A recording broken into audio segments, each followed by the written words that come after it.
Pretty so as known as the obsessive compulsive gamer, the O.C.G, and we're playing Spyro. I see you've been busy rescuing dragons, Spyro. You may travel to the Peacekeeper's world if you like. Are you ready to go? Hop on, Spyro. I'll let you literally bounce on his head. Peace, bitch!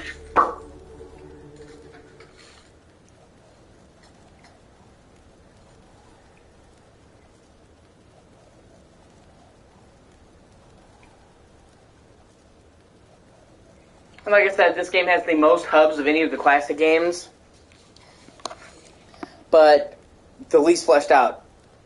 On the surface, Spyro 2 having 3 hubs seems like it's half as long, but the hubs are so much bigger in Spyro 2 that Spyro 2 actually still winds up being a much bigger game. And there's more levels overall in Spyro 2 than Spyro 1, so it actually means the hubs are like double stuffed, full of shit. There's like way more levels in Spyro 2. Titan. Welcome to Peacekeepers. Look how our treasure has been stolen and turned against us. Please, recover our treasure, Spyro. Collect treasure. Got it.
Magic Crafter's world is far away and very dangerous. Maybe if you find 1,200 stolen treasure, I'll show it to you. Yeah, see, it's weird that each level has different collectibles. Magnus! Hey, Spyro. Sparks the Dragonfly has been doing a good job protecting you. Make sure to keep him strong by feeding him lots of butterflies.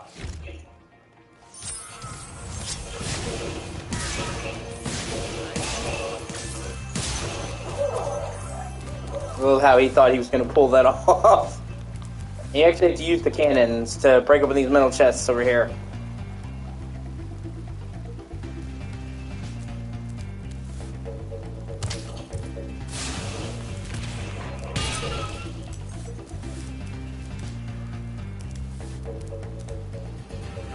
Which thankfully, it's like all the aiming is taken out, the trajectory is fixed.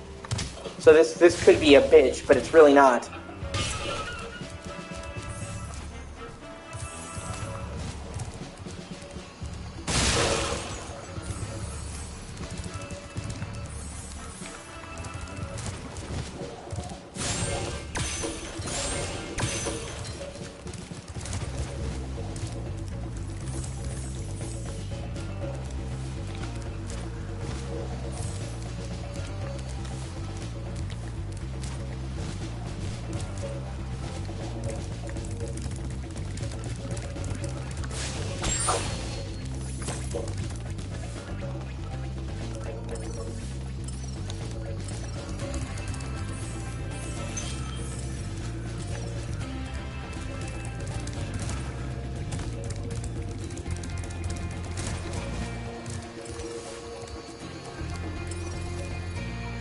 Oh shit, okay.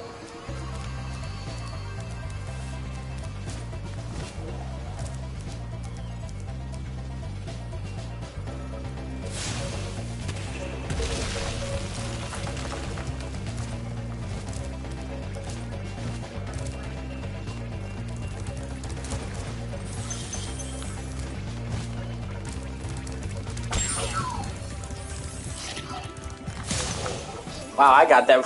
He even managed to run. Gotcha, bitch!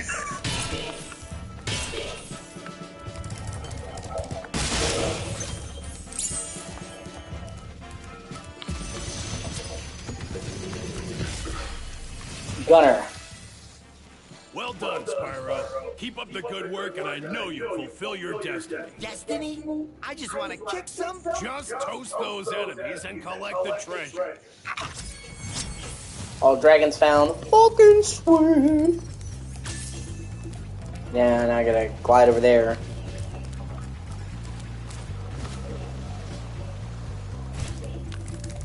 I almost thought I was gonna make that.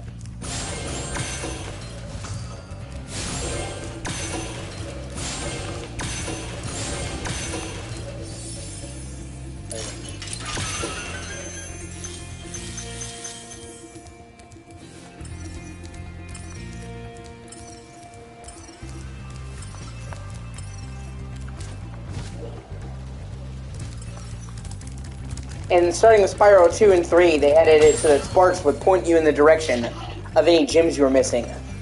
And they actually helpfully retrofitted that to the first game in this collection, which I thought was a really good idea. Oh shit, I didn't even see that. Wow.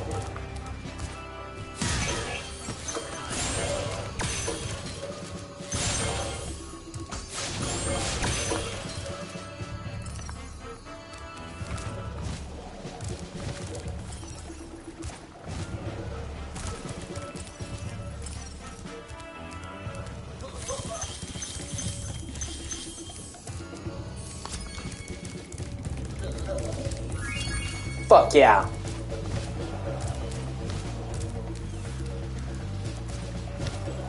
Hey, I'm actually going to do Night Flight first. Because I remember that being a very fun flight level. Like, the flight levels, they get harder, but they also actually get funner because there's more stuff to collect, which means that you collect stuff at a faster pace. So, like, it's one of those instances where levels getting much more complex actually makes them better instead of just harder.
First fucking try! Way to go!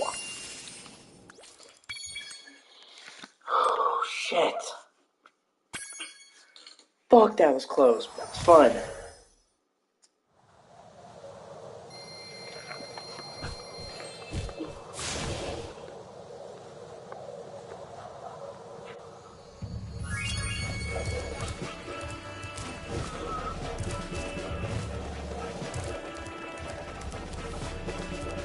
Dr. Stimp is the boss battle. Which, weirdly enough, that time where they make you beat, like, they're like, go beat another level, Spyro. They never do that for any other boss level. For the rest of this game, all 5 hubs, other hubs, you can just go to the boss battle and do it first if you wanted to.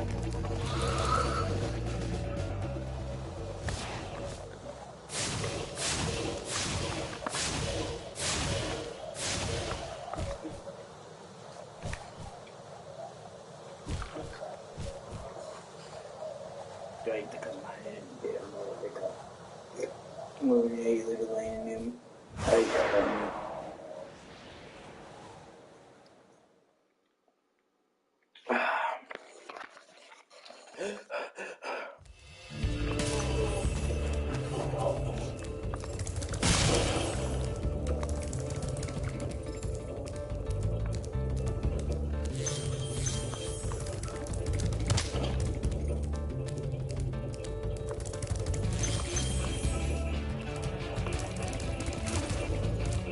I like this level a lot. This is one of my favorite levels.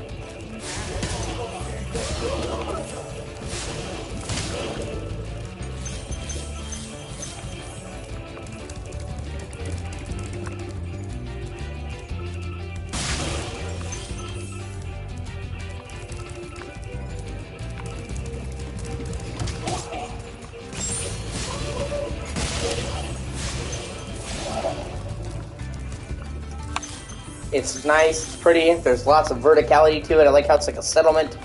There's definitely, I would rank this very highly in my tier list of Spyro levels.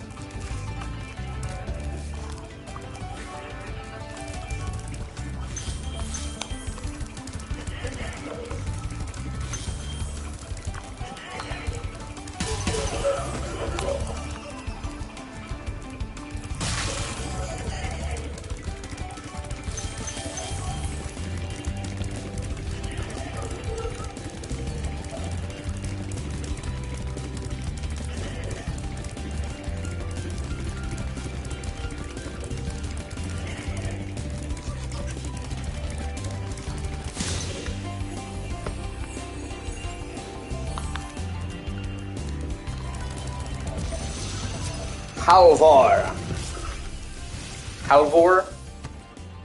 How's a dragon supposed to flame metal armor? You don't, bro. Remember, Spyro, flame won't work on metal, but charging with your horns, that should do the trick.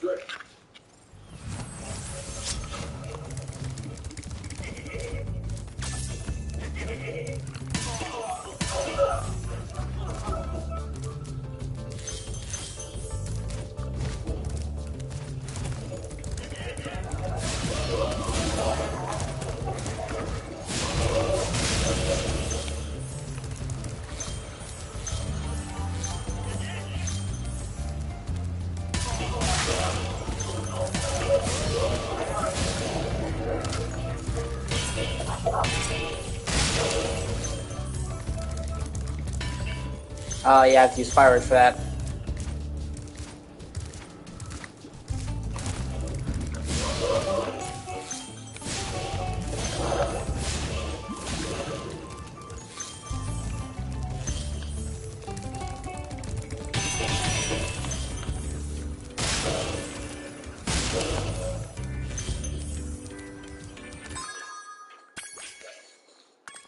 No, this one is 400.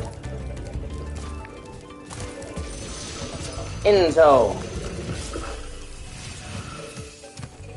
Hey, what's on the other side of that river? Why don't you glide there and find out? I also like how, like, you go through the level and it's very contained, very vertical and all that, but then at the very end, there's like this optional section that's just a big-ass open area to contrast with it. I like that. Once again, it's like Spyro has this recurring theme of breaking out of the level, which I think is really cool.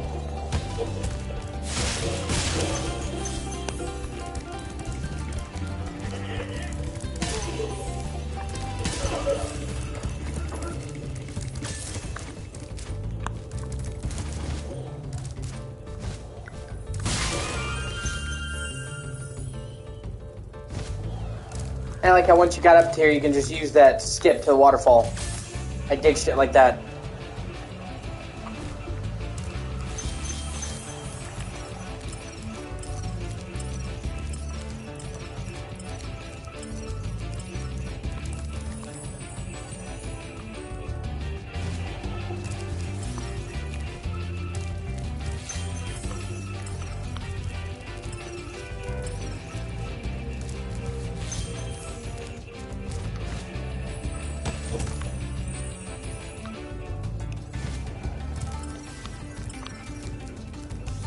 That's right, the fireworks. Yeah, but I think you have to get over there to that big other area.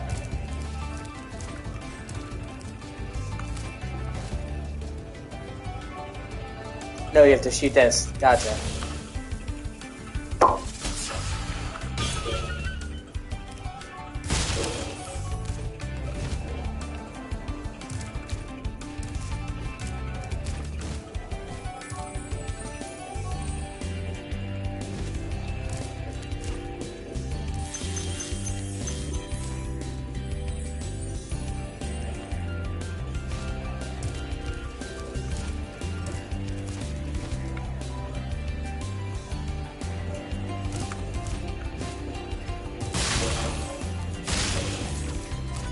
Okay, I gotta go up here one more time and I can glide over to that other chunk.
Marco Polo! You've reached the highest point in Clifftown. You can get to almost anywhere from here. If I were you, I'd use that whirlwind over there. Although technically this isn't the highest point in Clifftown, that would be over there. I'm literally looking and it's higher, but okay.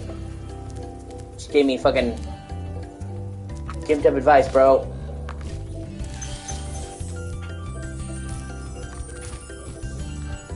Say it's a shortcut, like I think that's cool.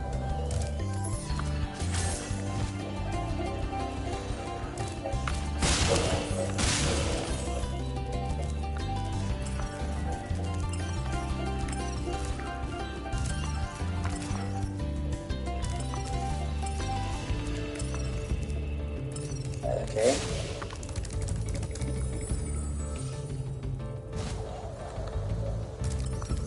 Ah, gotcha.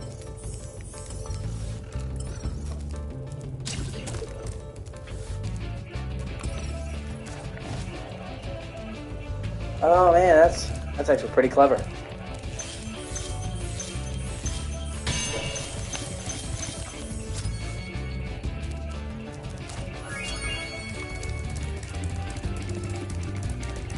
See, it's just a really put together level. And that's one of the things, these levels are just long enough that they don't feel like a flash in the pan, but they're short enough that they don't go on forever.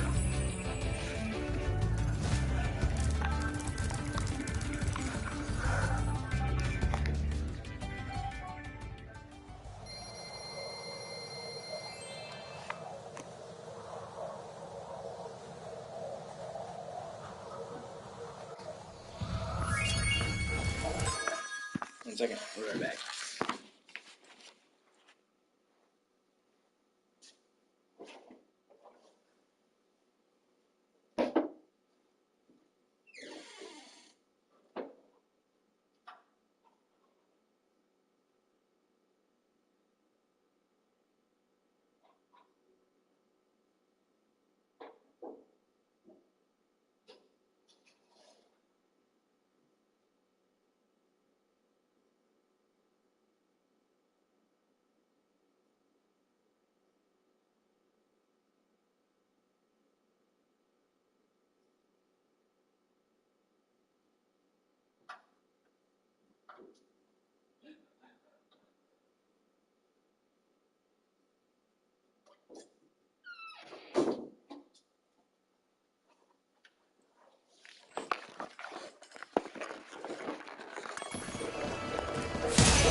And I like how in the desert world they have this one level that's Ice Cavern just to flip the script. I like shit like that.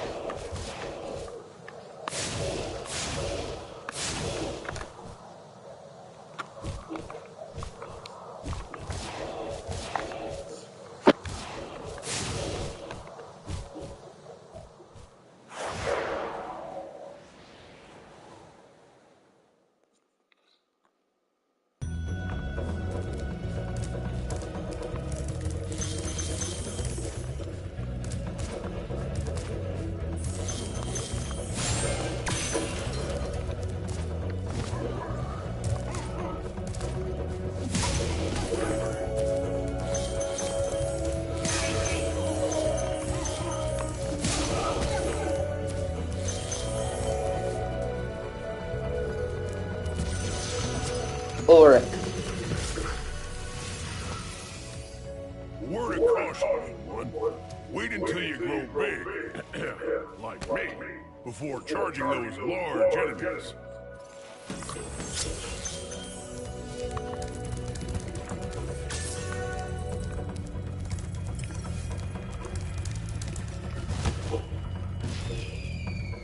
Oh, that was a mistake.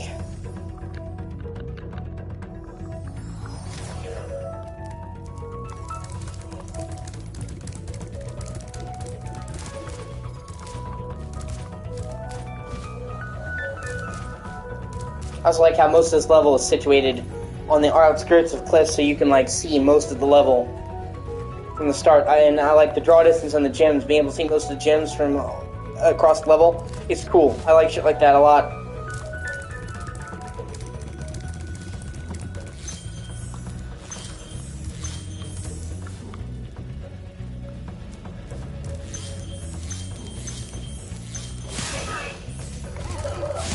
I also commend Spyro for having the right balance of combat. Too much combat, and your game starts to feel like not like a platformer. And Type 3 is the warning of what happens when you take that path. Not enough combat though, and the jumping can feel monotonous. Combat is like little micro breaks, and I think Spyro's always excelled at that. Well, except for, the Legend of Spyro games where they kind of went really hard on combat, but in their defense, they at least had a good combat system then, so it wasn't the worst. Yeah, I gotta find fireworks.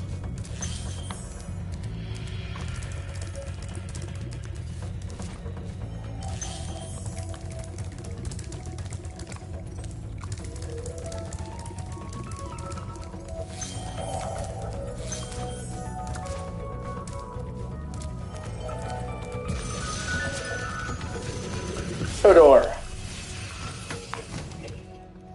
Spyro, some big Norks up ahead are wearing armor, and in the ice cave, armor can make their feet very slippery.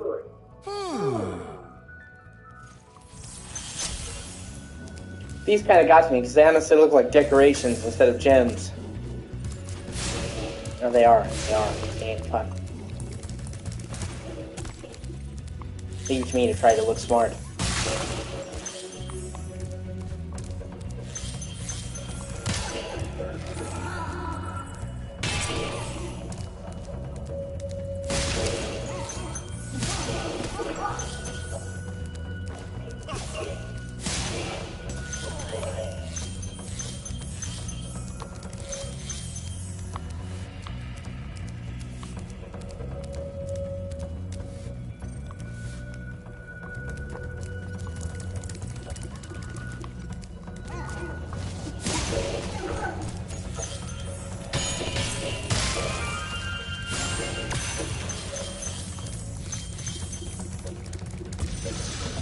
Andor.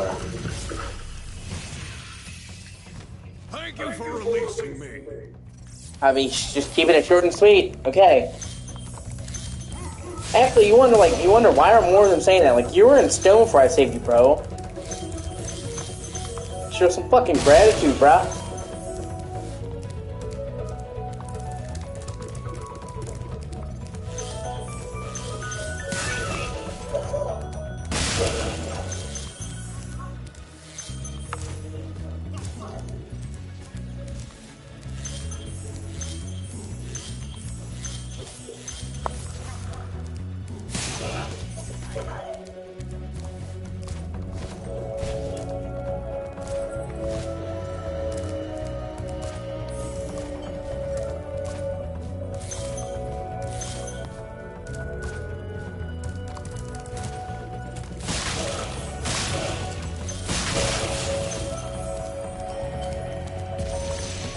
Asher. Thanks for freeing me, Spyro. And now, where was I?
Ragnar Lothbrok. You've done well, Spyro. Some dragons thought you weren't ready, but I knew they were wrong. I'm ready, all right. Ready for what? Well, tell me those dragons, who those dragons were, and I'm just gonna leave them stuck there. Like, oh, you doubt me? Fuck you.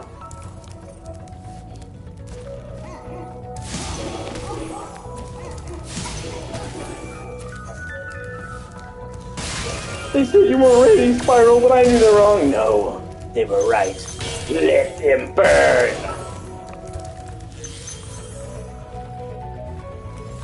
Fuck them bitches.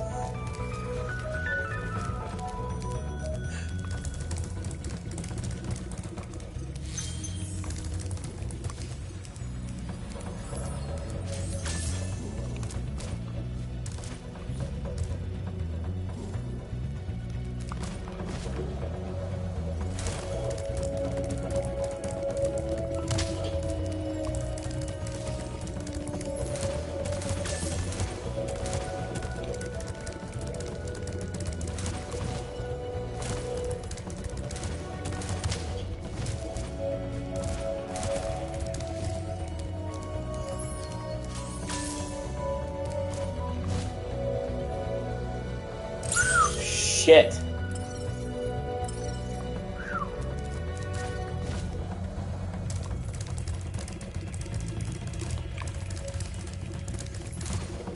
Like I said, this game already feels amazing at 30, so at 60 FPS, see, I get them tongue-tied.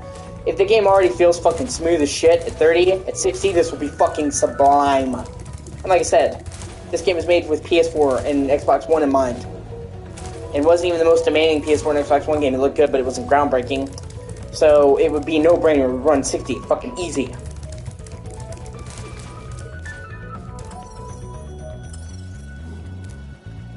Yeah, there it is. I see you.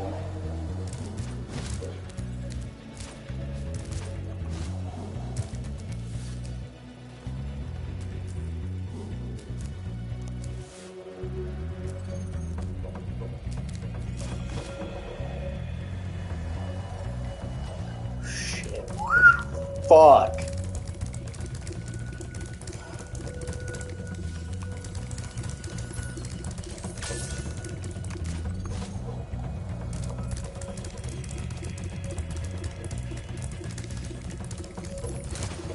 Although I will say, I was talking about how the level size, they did eventually make the levels bigger in Spyro 2 and 3, but it actually still wound up being cool.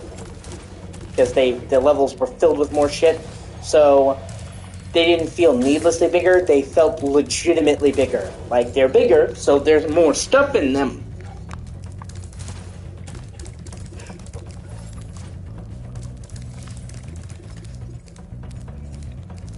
Which is a problem I think a lot of open world games don't realize. Like, when they move from linear to open world, they like put the same amount of content into an open world. It doesn't work like that. You're delivering a bigger map, you have to deliver more content in proportion.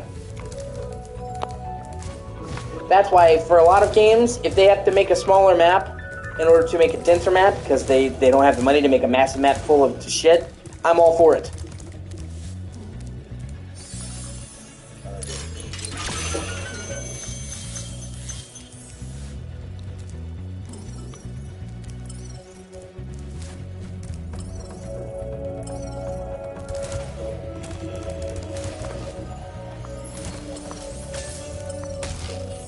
God damn it. So I was right. Fuck. Oh, that's frustrating.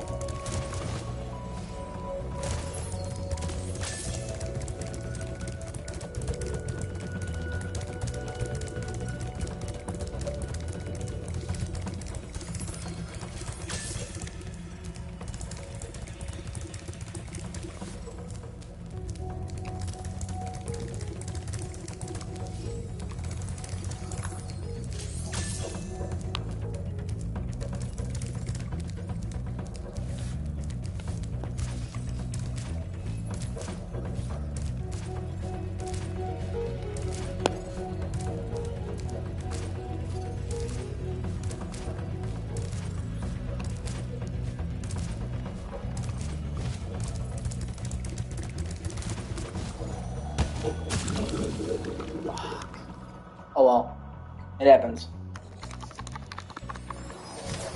Plus, one of the main things people complain about in this game, the remake, was that the load times were long. And by comparison to the original, the load times were much longer. But if they made a native PS5 or Series X version, the SSD would basically eliminate load times, and it would go from being slower than the original to much faster.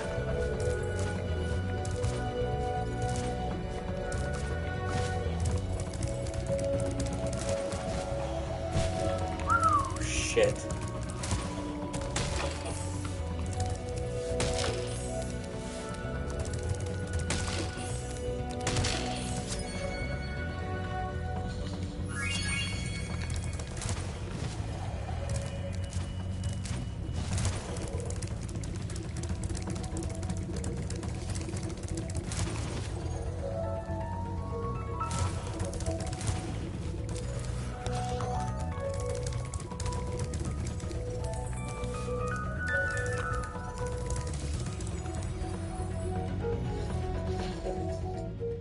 What are you doing?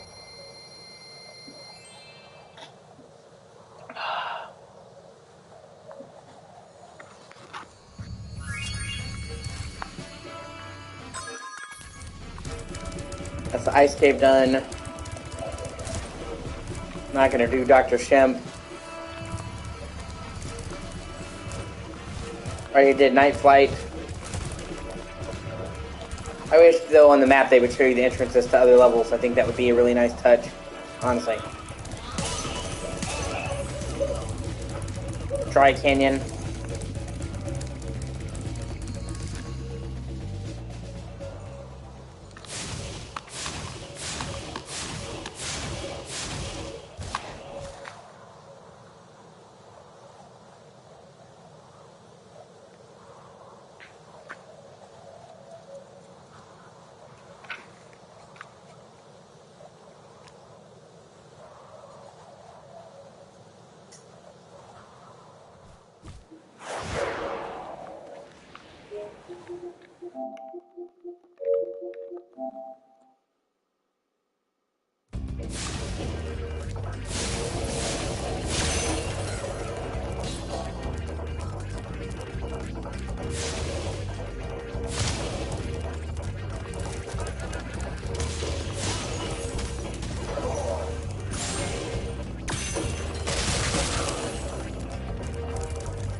Oh. Thank you for releasing me, Spyro. I think it was last time I appreciate too.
Ivor.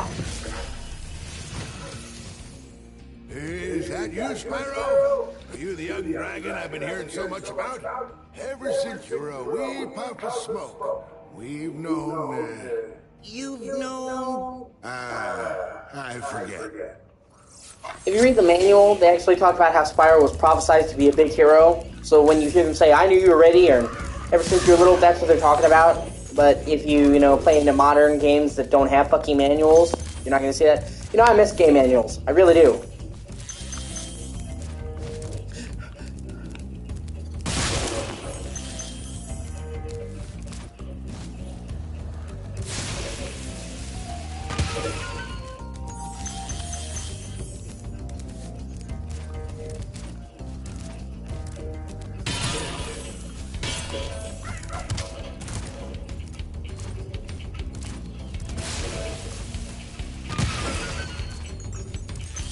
There's a chest with a key. I have to remember to come back there.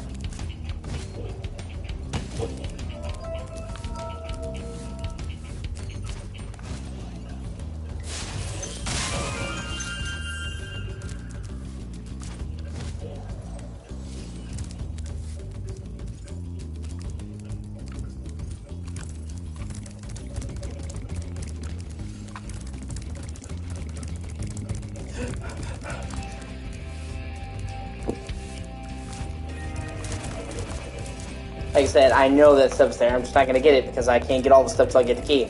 So it's better to just get it in one swoop than make multiple trips.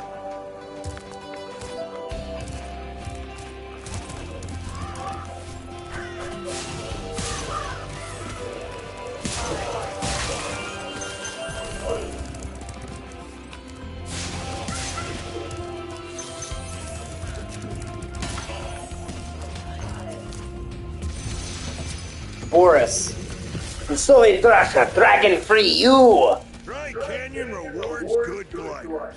You are a good glider, eh, Spyro? I was born to glide. And they recycle a lot of voice actors for the dragons.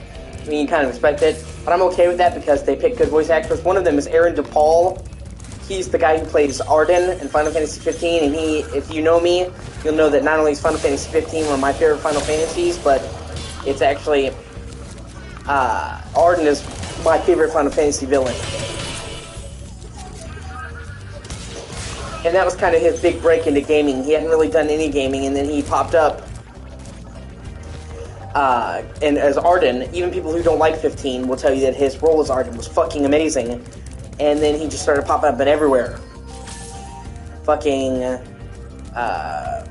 Diablo, The Outer Worlds. He's very prolific now, kind of like Ray Chase, who plays Noctis.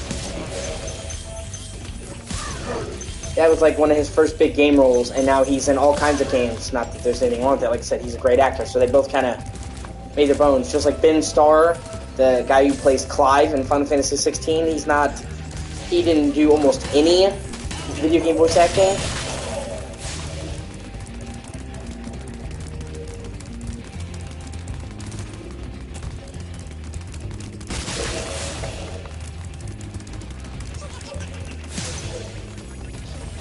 But he did such a bang-up fucking job as Clive that I legitimately hope that he gets a career in voice acting. Same with Ralph Ineson. He was he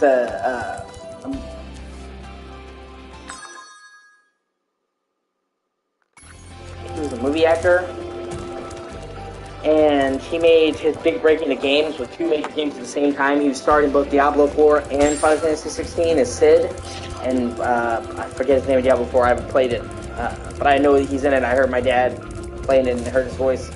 And he did such a fucking bang-up job as Sid that I legitimately hope he starts doing video game work from now on.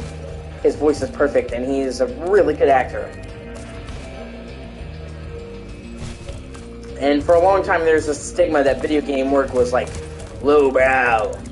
If you're a big-name actor and you're doing games, you must have fallen far, and I fucking hate that sentiment. I really, really, really do. Oh, fuck. So...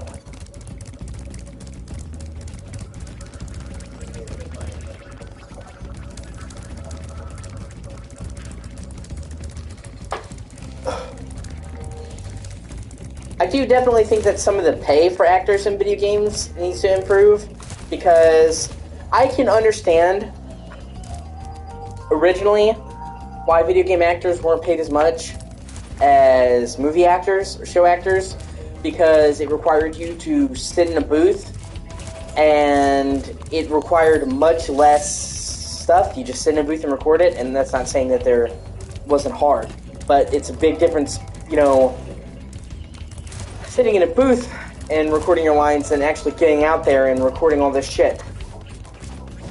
So,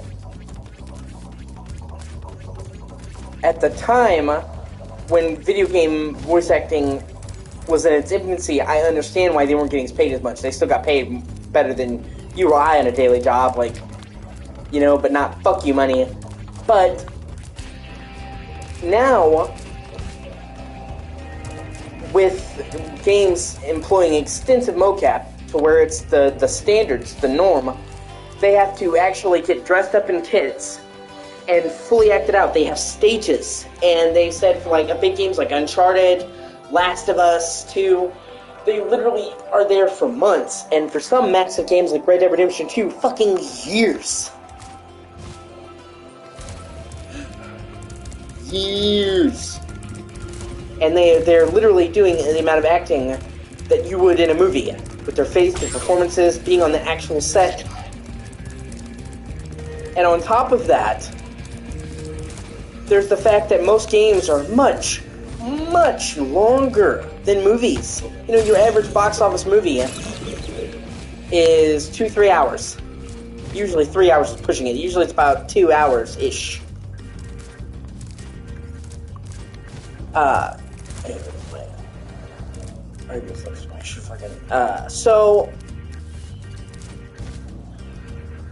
The average video game, even a short video game, is usually much longer than that. And for some of these massive games, like really long story-driven games, or games with open worlds where it has a ton of content, we're talking 5-6 movies. I have to estimate, dude, that filming Red Dead 2, the amount of dialogue in Red Dead 2, the amount of content in Red Dead 2, easily, fucking easily, like 10 movies worth of fucking story in Red Dead 2.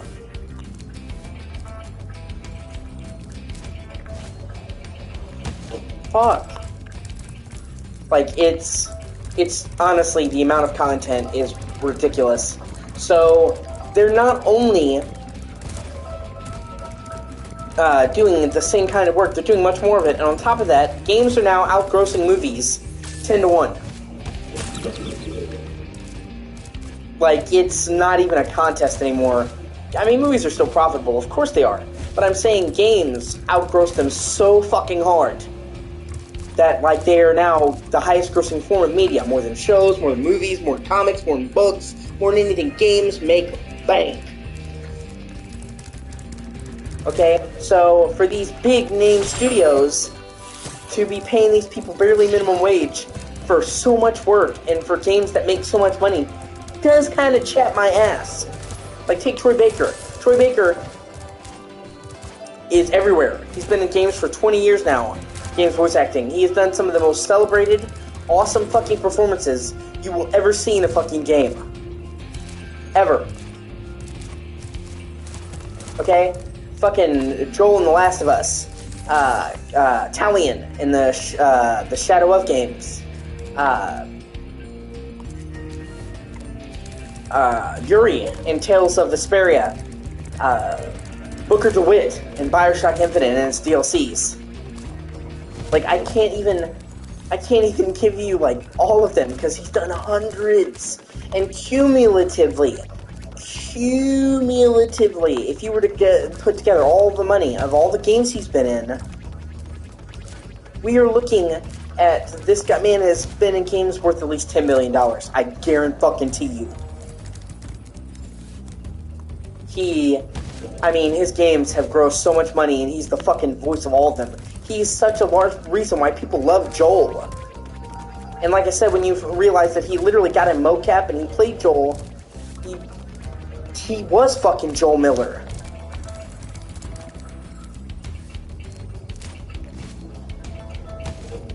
Fuck. So, you know, and he is one of the richer voice actors in gaming. He's worth like $6 million. But a lot of that came from smart investments. He invested in real estate, like stuff outside of voice acting. He was shrewd with his money. So I'm saying, like, he's like one of the highest paid video game actors, and he doesn't even come to a fraction of a mid-level Hollywood actor. Big Hollywood actor. And that's a shame.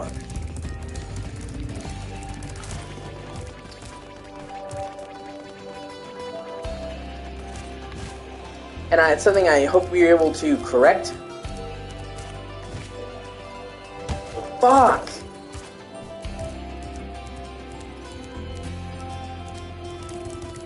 Yeah, this always gets me. Like I said, I think he's such a great actor. And he's such a force to be reckoned with, you know? But he gets paid so little. Fucking Nolan North. He's been in just as many shit. He's, you know, fucking Nathan Drake. And so many I can't even mention. I don't think he's as good as Troy Baker.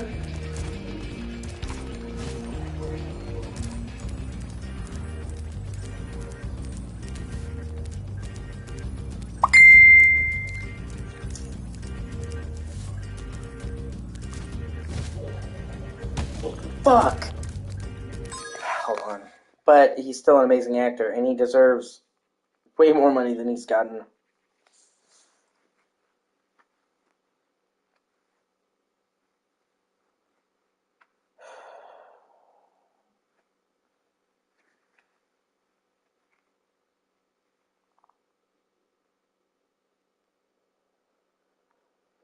I'm gonna Google Dry Canyon Glide.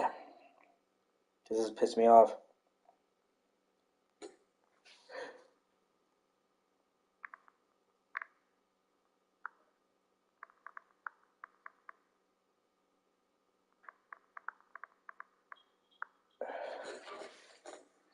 Nobody anymore.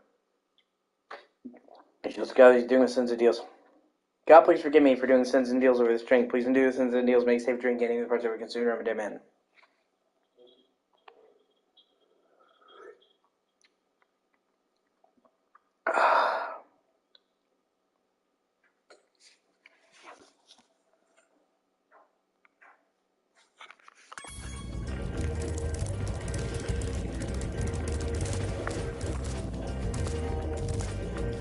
Okay, let's try this again.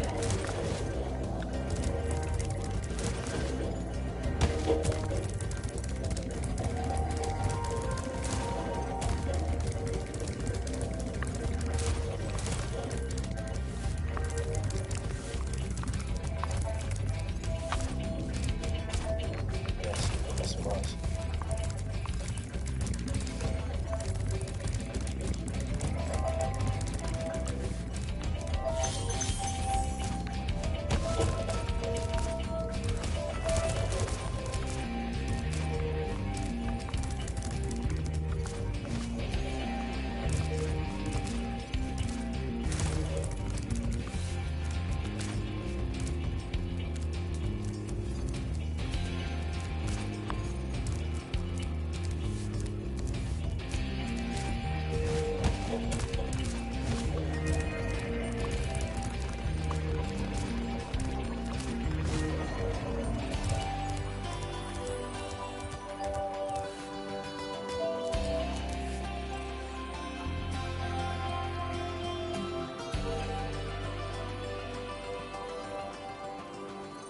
At home has decor for every room, every style, every season, and every budget.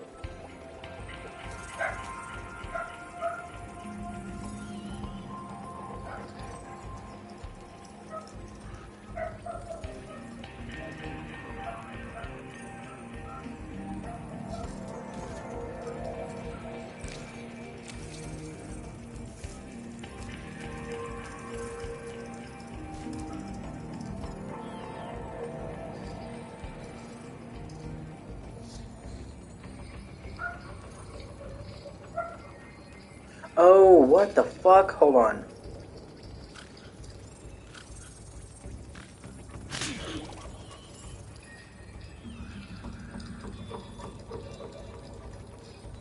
Oh, I've been doing it the entire wrong way.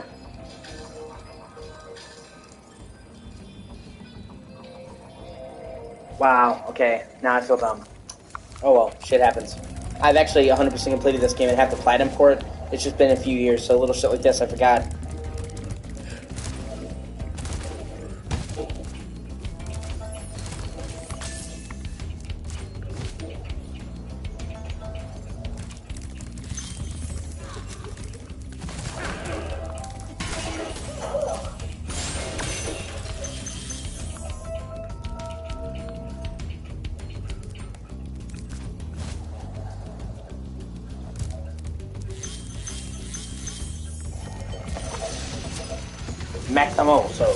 Maximos?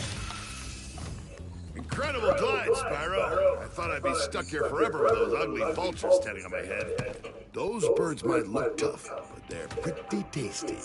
Flame broiled with a pinch of salt.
Oh god, wow.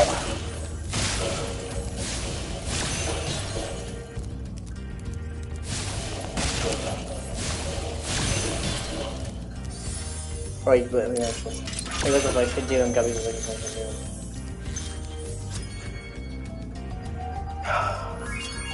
Fuck yeah.